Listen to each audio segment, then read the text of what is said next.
لبيك اللهم لبيك لبيك لا شريك لك لبيك إن الحمد والنعمة لك والملك لا شريك لك.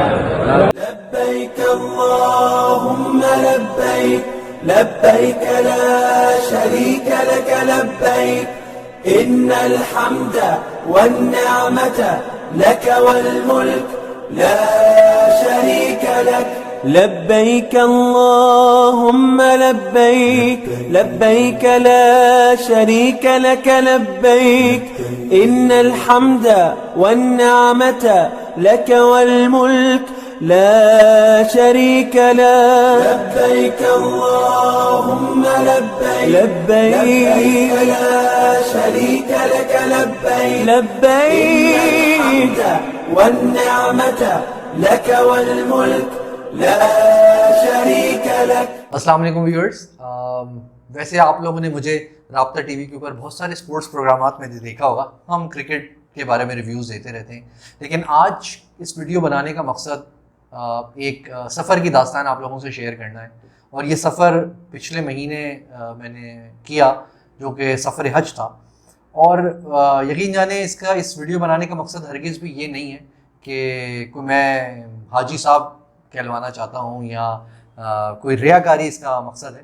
اس کا مقصد صرف اور صرف یہ ہے کہ جو ایکسپیرینسز مجھے ہوئے, کافی مزے کے ایکسپیرینسز ہوئے, کافی کچھ سیکھنے کو ملا اور کافی نئے تجربات ہوئے, جس سے عملی زندگی کے اندر ہماری جو ڈے ٹو ڈے زندگی ہوتی ہے اس کا ڈفرینس اور ہمارے اس سفر کے درمیان کی زندگی کا جو ڈفرینس تھا اس کے بارے میں کچھ بات کرنا چاہتا تھا. اور میں چاہتا ہوں کہ آپ لوگ بھی اس سفر حج کو سن کے اگر اس طرف گامزن ہو تو اور اس بارے میں سوچیں کہ یہ سفر جلد سے جلد کر لیا جائے, تو دعاؤں کا ضرور طلبگار ہوں گا. تو خیر, بات اس طرح سے شروع کرتے ہیں کہ پچھلے سال کوئی بقرعید کے قریب 2022 کی بقرعید کے بعد کچھ میری کمر میں کچھ تکلیف سی ہوئی, اور اس تکلیف میرا سفر کا کچھ حج کا ارادہ تھا. میں اپنی اہلیہ کے ساتھ حج پہ جانا چاہتا تھا, اور میری اہلیہ اور وہ ہم لوگ کچھ پلان کر رہے تھے. انسان کیونکہ اتنا مہنگا حج ہو چکا ہے, آپ کو معلوم ہے, تو آپ کو بہت ساری پلاننگ کرنی پڑتی ہے. ایک عام متوسط طبقے کے آدمی کو بہت کچھ کرنا پڑتا ہے اپنے آپ کو اس فرض پہ پہنچانے کے لیے, یا حج پہ جانے کے لیے.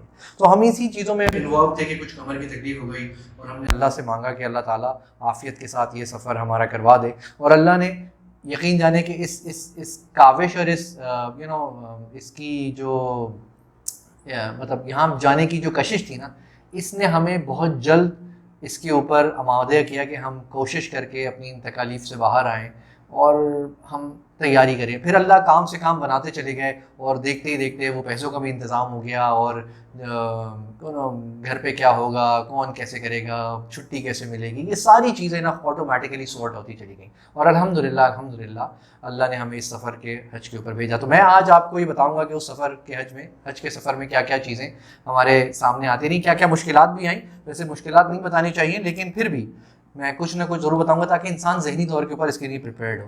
تو خیر, ہم کوئی بہت ہی چھوٹے دن, کم دنوں کے لیے, 15 دن کے لیے میں حج کے سفر پہ گیا. اہلیہ میرے ساتھ تھی.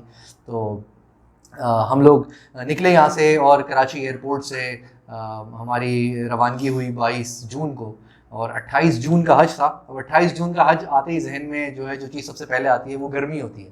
تو یقیناً ایسا ہی تھا, کوئی 50 سے 52 ڈگری ٹیمپریچر یوم عرفہ والے دن تھا. لیکن اللہ تعالیٰ نے ایسا انتظام رکھا ہمارے لیے کہ ہمیں اس میں بھی عافیت, اور اس میں بھی اللہ کی رحمتیں محسوس ہوئیں. ہم کراچی ایئرپورٹ سے نکلتے ہیں, کراچی ایئرپورٹ میں جہاز میں داخل ہوتے ہیں, ہم اترتے ہیں جدہ, اور جدہ اتر کے پھر ایک بس کا سفر ہے, جس بس کے سفر کے بعد ہم مکہ مکرمہ پہنچتے ہیں. مکہ مکرمہ پہنچنے کے بعد یہ جو پہلی نظر کعبہ ہوتی ہے, اس کی بہت اہمیت ہے. 2014 میں ایک دفعہ پہلے حج پہ جا چکا ہوں, لیکن ہر دفعہ آپ جب بار کعبہ کو دیکھتے ہیں تو جو جلال ہے اللہ کے گھر میں, اس جلال سے آپ کی ایک ایسی کیفیت ہو جاتی ہے کہ جو اس کے اندر ایک ایسی اٹریکشن ہے کہ آپ اس سے نظر نہیں ہٹا سکتے. اور اس اٹریکشن کی وہی قیمت ہوتی ہے جو آپ یہ پورا سفر کر کے وہاں پہنچتے ہیں. خیر, عمرہ ہوتا ہے. جب میں وہاں پہنچا تو بہت زیادہ رش تھا. وہ اس لیے تھا کیونکہ حج سے 4-5 دن پہلے رہ گئے تھے, اور ٹرانسپورٹیشنز وغیرہ بند ہو جاتی ہیں 6 ذی الحجہ کے بعد. 5-6 ذی الحج کے بعد جو ہے وہ لوکل ٹرانسپورٹ بند کر دی جاتی ہے اور صرف لوگ پیدل ہی آ رہے ہوتے ہیں کیونکہ لوگوں کا جم غفیر آ چکا ہوتا ہے. تو خیر ہم لوگوں کا عمرہ ہم لوگوں نے کیا، فجر کے وقت کا وقت تھا، عمرہ ہوا الحمدللہ. پھر ہم صحیح کی طرف گئے. صحیح میں اگین ایک بہت بڑی ڈرل ہوتی ہے. میں اپنی کمر کی تکلیف کی وجہ سے بہت پریشان بھی تھا کہ یہ کمر کی تکلیف مجھے کیا میرے ساتھ کرے گی، ایسا تو نہیں ہے کہ دوبارہ تکلیف ہو جائے. لیکن اللہ کا بہت کرم رہا اور ہم لوگوں نے پھر صحیح مکمل کری. صحیح مکمل کر کے حلق کرانے کا ایک منظر ہوتا ہے اور آپ اچھے خاصے اپنے بال جس سے آپ کو محبت بھی ہوتی ہے اس عمر کے اندر جب کم رہ جاتے ہیں تو ویسے واقعی میں محبت بڑھتی چلی جاتی. تو ہمیں بھی محبت تھی لیکن پھر ہم نے وہ الگ کرائی. اور جب وہ بال کٹ رہے ہوتے ہیں اس کا بھی ایک منظر ہے. اس میں آپ کو یہ احساس ہوتا ہے، آپ یو فیل سو، آپ اتنا ہلکا محسوس کرتے ہیں، آپ اتنا ایسا لگتا ہے کہ جیسے آپ کے سارے گناہ جھڑ رہے ہوتے ہیں. اور یقین کریں اس کے بعد انسان جتنا فریش فیل کرتا ہے، اس فریشنس کی جو فیلنگ ہے وہ فیلنگ آپ کو یہاں پہ بہت ساری ایکسرسائز کر کے، بہت ہیلدی کھا کے اور کسی اچھی جگہ جا کے بھی نہیں ملتی جو آپ کو عمرے کی کیفیت یا حلق کی کیفیت ہوتی ہے. اس کے بعد 2-3 دن تھے، کچھ ہم لوگوں نے طواف وغیرہ کیے اور اس کے بعد پھر ہمارا اصل سفر حج شروع ہوا. سفر حج شروع ہوتا ہے 8 ذی الحج کی، بلکہ ہم 7 ذی الحج کی رات کو 8 ذی الحج کی ارلی مارننگ ہم مینا پہنچ جاتے ہیں. اور مینا کے کیمپ ہیں، مینا کا کیمپ اللہ نے بہت ہمارے پر کرم کیا، ایک اچھا کیمپ تھا. گرمی کی صورتحال زیادہ تھی لیکن ہم جس کیمپ میں تھے وہاں پہ اے سی وغیرہ موجود تھا تو وہ دن بھی اچھا گزرا. اسی میں ہمیں یہ کوشش تھی کہ مسجد خیف جو کہ قریب میں مینا میں ہی شامل ہے، قریب ہے، تو ہم مسجد خیف چلے گئے. الحمدللہ ہمیں مسجد خیف جانے کا بھی موقع ملا. وہاں پہ ہم نے پورا دن گزارا، 2 سے 3 وقت کی نماز پڑھی. وہاں کے جو منظر ہیں وہ بہت ہی رقت آمیز تھے کیونکہ وہ حج کے موقع کے اوپر ہی وہ مسجد کھلتی ہے اور اس مسجد کے اندر اتنے لوگ تھے جو چاروں طرف سے دنیا بھر سے حاجی آئے ہوئے تھے. وہ اس مسجد میں مینا کیا وقوف منا کر رہے تھے.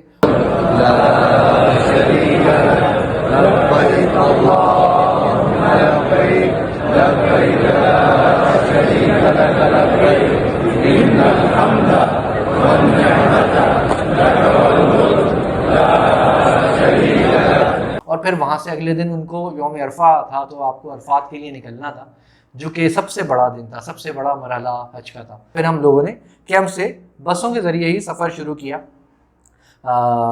ہم نے عرفہ کے دن ہم قریب صبح وہاں پہنچ گئے 8-9 بجے کے، نہیں ہم رات میں پہنچ گئے. تو عرفہ کا کیمپ جو تھا وہ بھی ہمیں بہت سود مند، کافی بہتر کیمپ ملا الحمدللہ. یہ نہیں پتا تھا کہ صبح اتنی گرمی کی صورتحال ہو جائے گی لیکن رات تک تو ایسا لگ رہا تھا کہ یہ بہت ہی عافیت والا معاملہ ہو گیا. خیر صبح 8-9 بجے کے بعد سے جو گرمی کی شدت بڑھنا شروع ہوئی تو مجھے یہ محسوس ہوا کہ اور اطراف میں لوگوں کی بھی گرمی کی حالت سے کافی تکلیف ہونا شروع ہوئی لوگوں کو. تو مجھے یہ اندازہ ہوا کہ یہ دن آسانی سے نہیں گزرے گا اور اس میں وہ مشکلات آ سکتی ہیں جو کہ کسی بھی حج کے درمیان ہم سنتے ہیں. لیکن اللہ کا کرنا ایسا ہوا جیسے ہی کوئی 12:30-1 بجے کا وقت ہوا، جیسے ہی نزول کا وقت شروع ہوا تو مجھے یہ اندازہ ہوا کہ ایک ہلکی سی بریز چلنے لگی. بلکہ سعودی گورنمنٹ کی طرف سے اس طرح کے میسیجز بھی آ گئے کہ ہیٹ ویو ہے، آپ لوگ خیموں کے اندر رہیں. اور کیونکہ آپ کو پتہ ہے یوم عرفہ کا جو وقوف عرفہ ہے وہ سب سے اہم ترین رکن ہے اس حج کا. اور الحمدللہ اس میں نبی کریم صلی اللہ علیہ وسلم کی سنت تھی کہ وہ اپنے خیمے سے باہر آ گئے تھے اور آسمان کی طرف منہ مبارک کر کے اور ہاتھ اٹھا کے اللہ کے نبی نے دعائیں کی تھیں. اور وہ وقت دعائیں ہوتی ہیں تو ہم نے بھی کوشش کری کہ اس کو پورا کریں اور الحمدللہ اس چیز کا ہمیں بھی موقع ملا. اور آہستہ آہستہ کر کے گرمی کی شدت بھی کم ہونے لگی اور بہت ہی پلیزنٹ سا ماحول ہو گیا بعد نماز عصر تک.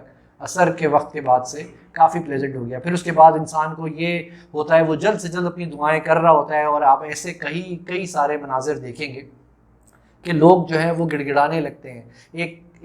ایک جملہ ہے، میں سوچتا ہوں کہ اکثر آپ کو بہت سارے لوگ اگر ایک ساتھ کھڑے ہوئے گڑ گڑا رہے ہوں اور سب نے سفید کپڑے پہنے ہوئے ہوں تو حقیقتاً وہ ایک محشر کا منظر دیتا ہے. اور اس منظر سے انسان کو اپنی زندگی کی حقیقتیں، اس دنیا کی حقیقتوں کا اندازہ ہوتا ہے اور اس کی تیاری ہوتی ہے کہ وہ آخرت کی طرف جب جائے گا تو وہ کن مراحل سے گزرے گا.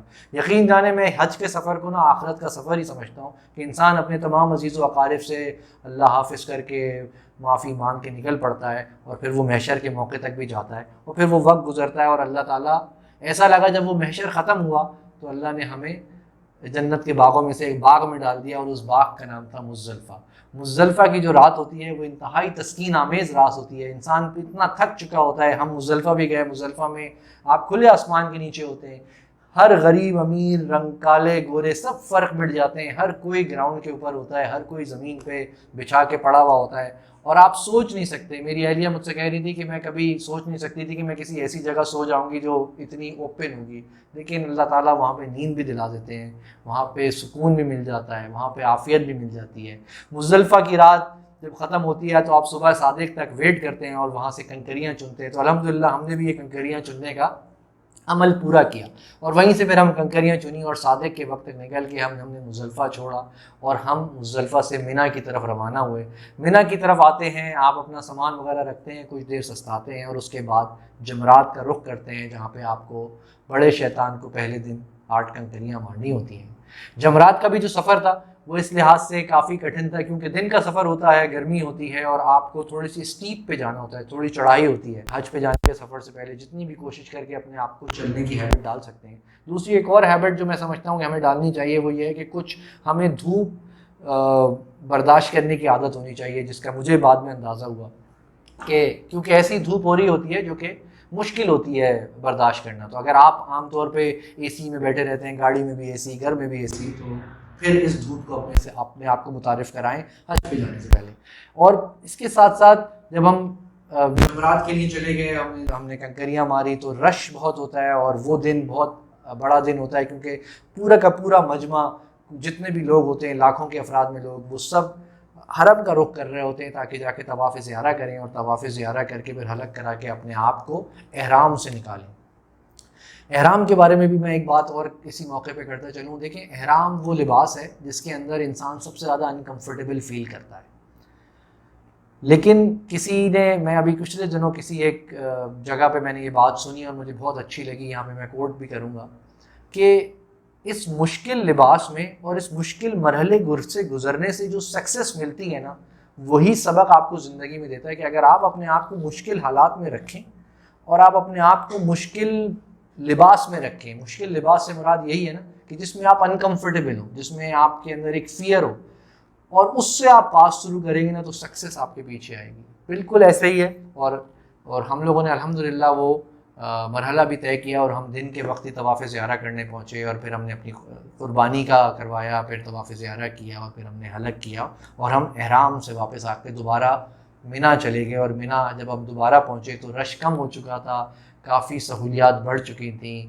اور پھر باقی 2 سے 3 دن کی جو رمی ہوتی ہے وہ منی سے ہی کرتے رہے, جس میں ایک بہت ہی مزیدار آپ کا ماحول ہوتا ہے. آپ کچھ عبادتیں بھی کر رہے ہوتے ہیں, کچھ لوگوں سے مل بھی رہے ہوتے ہیں, وہ جو حج کے ساتھی ہوتے ہیں, جو محشر کے ساتھی بن جاتے ہیں, ان سے آپ کی جو رفاقت ہوتی ہے وہ رفاقت زندگی بھر کی رفاقتیں ہوتی ہیں. میرے پچھلے حج کے ساتھی بھی مجھے آج تک میرے ساتھ ہیں الحمدللہ, اور آگے آنے والے آپ بھی ایسے دوست پائیں گے, ایسے لوگ پائیں گے جن سے آپ جن کو آپ اس سے پہلے نہیں جانتے ہوں گے, اور پھر آپ کو ان سے بہت تقویت ہوگی. یہ مرحلہ ختم ہوتا ہے, ہم حج پہ جاتے ہیں, یہ حج ہمارا ختم ہوتا ہے, ہم دوبارہ واپس اپنے ہوٹلز کی طرف آ جاتے ہیں, پھر ایک آدھ دن طواف کرتے ہیں, طواف وداع کرتے ہیں. اب یہ طواف وداع کوئی آسان مرحلہ نہیں ہے, کیونکہ آپ کو بار بار آپ حرم جا رہے ہوتے ہیں, تو آپ کو حرم جا کے حرم سے ایک محبت ہو جاتی ہے, ایک انسیت ہو جاتی ہے. اور جب آپ کو یہ پتہ چلتا ہے کہ میں اگلی دفعہ اس جگہ کو شاید نہیں دیکھ پاؤں, اور پتہ نہیں زندگی میں دوبارہ مجھے موقع ملے اس جگہ کو دیکھنے کا, اور وہاں کی عافیتیں اور وہاں کی رحمتیں سمیٹنے کا, تو آپ کے اوپر رقت آتی ہے. اور وہ رقت ضروری ہے, کیونکہ اس رقت میں آپ جو دعائیں مانگتے ہیں آپ اللہ کا قرب حاصل کرتے ہیں, جو کہ آپ کی اس زندگی کے لیے بھی اور آخرت کی زندگی کے لیے بھی بے انتہا ضروری ہے. تو الحمدللہ ہم نے بھی وہ طواف زیارہ کیا, اور اللہ سے دعائیں مانگی, آپ سب کے لیے بھی دعائیں مانگی, اپنے تمام عزیز و اقارب کے لیے بھی دعا مانگی کہ اللہ بار بار ہمیں یہ موقع دے کہ ہم دوبارہ اللہ کے گھر جائیں, اور ایسے ہی اس کعبے کو بار بار دیکھیں, اور کعبے کی رونق, کعبے کا منظر, بس یہ جو ایک کلام ہے یہ آپ اکثر سنتے رہتے ہیں, اور ہمیں بھی آج اس کے کعبے سے آنے کے بعد اس کلام کی جو اہمیت فیل ہوتی ہے وہ اس سے پہلے شاید نہیں ہوتی. خیر, مختصراً یہ کہ پھر اس کے بعد ہم نے ایک انقلاب دیکھا کعبے کے اندر. ہم نے دیکھا حرم کے اندر ایک انقلاب نازل ہوا ہے, چاروں طرف سے ہر رنگ, ہر جسامت کا مسلمان آ رہا ہے اور تڑپ رہا ہے اور اللہ سے مانگ رہا ہے, اور طواف کیے جا رہا ہے اور مطاف میں سمٹے جا رہا ہے. تو ہم یہ جاننے کی کوشش کریں کہ یہ اس پورے انقلاب کو لانے والا سرور کائنات نبی اکرم صلی اللہ علیہ وسلم کہاں ہے. اب ان کے شہر چلتے ہیں. تو پھر اس کے بعد ہم نے مدینے کا سفر باندھا, مدینے کے لیے نکلے. مکہ کو چھوڑنا آسان نہیں تھا, لیکن کیونکہ آپ کی ساعتوں میں مدینہ آ رہا ہوتا ہے تو پھر یہ مشکل یہ خدا حافظ آپ کے لیے آسان ہو جاتا ہے اور آپ مدینے کا سفر لیتے ہیں. مدینہ کیا بات ہے مدینے کی. تو مدینہ وہ جگہ ہے کہ میں سمجھتا ہوں کہ اس پورے کرۂ ارض کے اوپر جس جگہ جا کے آپ سب سے زیادہ ٹھنڈک محسوس کریں, سب سے زیادہ پیس محسوس کریں, سب سے زیادہ آپ کے دل کو اطمینان بخشے, وہ جگہ مدینہ ہے. وہ میرے نبی کا شہر ہے. آپ مدینہ میں کے دروازوں سے داخل ہو رہے ہوتے ہیں اور آپ پہ یہ سب کچھ افکار نمایاں ہو رہے ہوتے ہیں کہ آپ جس جگہ آ گئے وہاں آپ ایک آغوش میں, اور کوئی آپ کو اب کچھ نہیں کر سکتا, آپ بہت آغوش میں آ گئے. تو الحمدللہ ہم مدینہ گئے. مدینہ میں ہم رات کے وقت داخل ہوئے تھے فجر سے پہلے, اور سب سے پہلا کام یہی ہوتا ہے کہ اپنے ہوٹل کے سامان رکھا اور ہم نے سب سے پہلے کوشش کری کہ سلام عرض کیا جائے. کیونکہ دیکھیں سلام عرض کرنے کے اوپر بھی یہ بہت بڑی جسے کہیں ایک نصیب کی بات ہے کہ آپ جہاں سلام عرض کرنے جا رہے ہیں. خیر روضہ اطہر, میرا نام بھی اطہر ہے, روضہ اطہر ہم گئے, ہم نے سلام پیش کیا, پھر ہم واپس آئے, کچھ وقتوں کی نمازیں پڑھیں. پھر اللہ نے ریاض الجنہ کا معاملہ چل رہا ہے. ریاض الجنہ میں آپ کو ایپ کے ذریعے اپوائنٹمنٹ لینا پڑتا ہے. ہم جن کے ساتھ گئے تھے انہوں نے ہماری اپوائنٹمنٹ لی ہوئی تھی, لیکن کوئی اس کو 4 سے 6 گھنٹے کی ہمیں لائن لگانی پڑی, ویٹنگ کرنی پڑی. وہ عافیت والی ویٹنگ تھی, وہیں پہ آپ نماز پڑھ رہے تھے, کھانے پینے کا بھی انتظام تھا, کوئی ایسی مشکل نہیں تھی, لیکن پھر بھی آپ کو ویٹ کرنا پڑا. اور الحمدللہ میں اپنے ساتھیوں کے ساتھ دوبارہ ہم ریاض الجنہ کا ہمیں موقع ملا. ریاض الجنہ میں ہم نے بہت زیادہ وقت تو نہیں, کوئی 12-15 منٹ گزارے, 2 سے 4 رکعت نماز پڑھنے کو ملی, لیکن اس جگہ پہنچ گئے, اس ستونوں سے گزرے جن ستونوں پہ نبی کائنات سرور کائنات صلی اللہ علیہ وسلم موجود ہوتے تھے, اور صحابہ اکرام موجود ہوتے تھے, اور ہمارے قائدین اور ہمارے سب بہترین ترین لوگ اس دنیا کے وہاں رہیں. تو ہم وہاں پہ بھی گئے, وہاں سے نماز پڑھی. پھر کچھ ہم نکلے اور اگلے دن ہم زیارات کے لیے احد کی طرف بھی گئے, اور ہم خندق کی طرف بھی گئے, اور ہم نے وہ سارے مقامات دیکھے اور اس پوری ہسٹری کو اپنے اندر ریمائنڈ کیا, جو کہ میں سمجھتا ہوں آج کے مسلمان کے لیے, آج کے لڑکے کے لیے, آج کے کسی بھی بچے کے لیے یہ جاننا بے انتہا ضروری ہے, اس کا دیکھنا بہت زیادہ ضروری ہے. تو اس کے بعد پھر ہمیں مدینہ چھوڑ کے واپس ہم کراچی آ گئے, اور الحمدللہ عافیتوں سے آ گئے. اور آج آپ سب کو یہ بات بتانے کا مقصد یہی ہے کہ دیکھیں زندگی کا نہیں پتہ ہوتا, مال کا بھی نہیں پتہ ہوتا. اللہ نے جو بھی آپ کو مال دیا ہے, اگر آپ کو حج کی فرضیت دی ہے تو آپ حج پہلی فرصت میں کریں, بالکل بھی اس میں ڈیلے نہ کریں, کیونکہ یہ بہت ہی ضروری رکن ہے, اور جتنی جوانی میں اور جتنی صحت میں یہ ہو جائے اتنا آپ کے حق میں بہتر ہے, آپ اتنا زیادہ اسے انجوائے کر سکیں گے. اس کے ساتھ ساتھ جو لوگ حج پہ نہیں جاتے ہیں یا عمرے کا سوچتے ہیں وہ بھی ضرور جائیں, اپنے بچوں کو ضرور لے کے جائیں. جو لرننگ ان کی اس سفر میں ہوگی نا, وہ لرننگ آپ کسی کالج کسی مدرسے میں شاید اتنی جلدی اتنی کوئک لرننگ نہیں کرا سکتے جتنی اس سفر میں کراتے ہیں. آپ سب سے دعا, آپ سب سے گزارش کہ میرے حق میں دعا کیجیے کہ میں بار بار جاؤں, آپ سب بھی بار بار جائیں, اور مجھے بتائیے گا کہ اگر میں کسی چیز کو مس کر گیا ہوں تو ضرور بتائیے گا. اور بہت شکریہ آپ لوگوں کی میری کہانی سننے. لبيك اللهم لبيك لبيك لا شريك لك لبيك إن الحمد والنعمة لك والملك لا شريك لك.